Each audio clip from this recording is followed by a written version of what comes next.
S family, আমি কবিতা আবার একটা নতুন ব্লগ নিয়ে সকাল সকাল তোমাদের সামনে চলে আসলাম।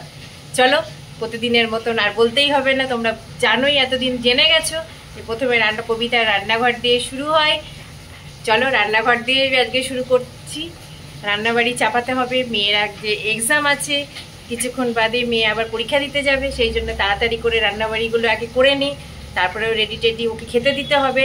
কটার সময়? এই তো 10টার মধ্যে খেতে বসবেও, সেই জন্য রান্নাবাড়িগুলো চটপট করে দিই। স্যারও অফিসে যাবে, তার জন্য প্রস্তুতি নিতে হবে। চলো আগে রান্নাঘরে চলো। এই যে মাছ ভাজতে দিয়ে দিয়েছি, মাছগুলো ভাজা এক পিঠ হয়ে গেছে, আর এক পিঠ হলেই নামিয়ে নেবো। এদিকে এক হাঁড়ি ভাতও বসে গেছে, ভাতও মোটামুটি কমপ্লিট। আর যা যা রান্না হবে এখনও কাটা হয়নি, আগে মাছের ঝোলটা করে নিই, তারপরে কাটাকুটি করছি। মাছের ঝোল কমপ্লিট হয়ে গেছে, এবার বরবটি আর কাঁকরোল ভাজতে দিয়েছি, কারণ মানে কাঁকরোলগুলো না একটু নষ্ট হয়ে যাচ্ছে, লাল লাল হয়ে গেছে, মানে একবারেই সব ভাজতে দিয়ে দিয়েছি। চলো এই ভাজাটা করে নিই। রান্নাবাড়ি কমপ্লিট, এবার চলে এসেছি টিফিন বানাতে। আজকে টিফিনে হবে চাউমিন, ভেজ চাও হবে, সেই জন্য সবজিগুলো সব কেটে ভাজতে দিয়ে দিয়েছি।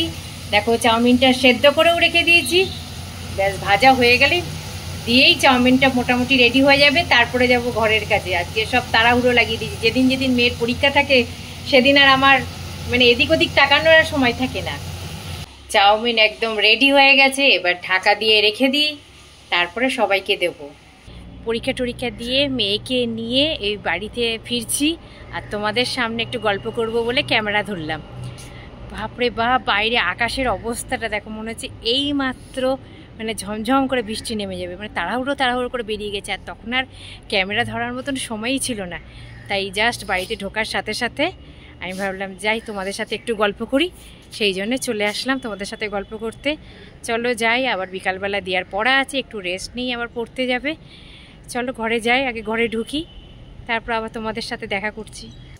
গুড আফটারনুন ফ্রেন্ড, একেবারে সন্ধে টন্ধে দিয়ে চলে আসলাম তোমাদের সাথে একটু গল্প করতে। চা করব, মেয়ের জন্য একটু হরলিক্স বানাবো। চলো যাই রান্নাঘরে যাই, একটু চায়ের জলটা বসিয়ে দিই।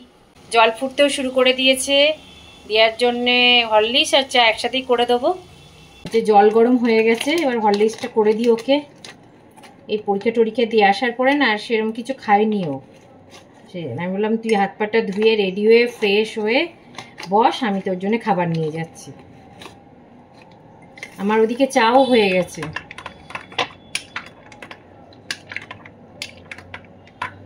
কিছু গরম আছে, থাকে একটু ঠান্ডা হোক তারপরে দেবো ওকে। চা হয়ে গেছে, একদম ধোয়া ওটা চা। একটু বিকালবেলায় না 1 কাপ চা না খেলে হবে না, শত কাজের মধ্যেও 1 কাপ চা না খেলে কিন্তু ভালো লাগবে না। চাটা খাওয়ার পরে একটু এনার্জি নিয়ে এসে তারপরে সব কাজ করব। চলো দিয়াকে দিয়ে আসি, মোটামুটি ঠান্ডাও হয়ে গেছে, ওকে দিয়ে আসি, ওখানেও ঠান্ডা হয়ে যাবে খেতে খেতে।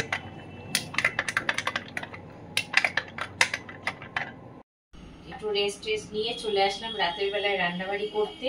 তবে আজকে রাত্রে রান্নার মধ্যে রয়েছে, আজকে রুটি হবে না, আজকে লুচি খাবে, সেই জন্য এই দেখো লুচি বেলাও মানে মেখে বেলে রেখে ইয়ে কী সব বলছি, মেখে গোল করে রেখে দিয়েছি। এবার বেলতে চলে এসেছি, এবার লুচিগুলোকে ভেজে নিই, আর তার সাথে রয়েছে চিকেন কষা।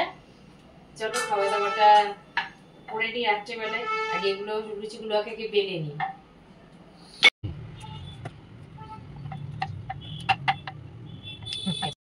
তেল গরম দেখি, হ্যাঁ তেল গরম হয়ে গেছে, এবার চলো লুচিগুলোকে ছেড়ে দিই। গরম গরম লুচি, ও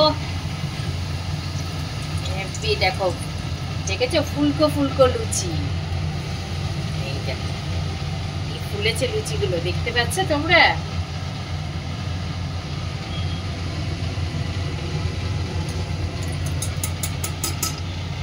এবার চলো এবার খাওয়া দাওয়ার জন্য রেডি হয়ে গেছি।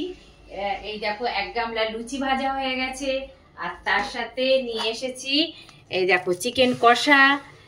দেখো সবার খাবারটা বেড়ে দিই, অনেক রাত হয়ে গেছে।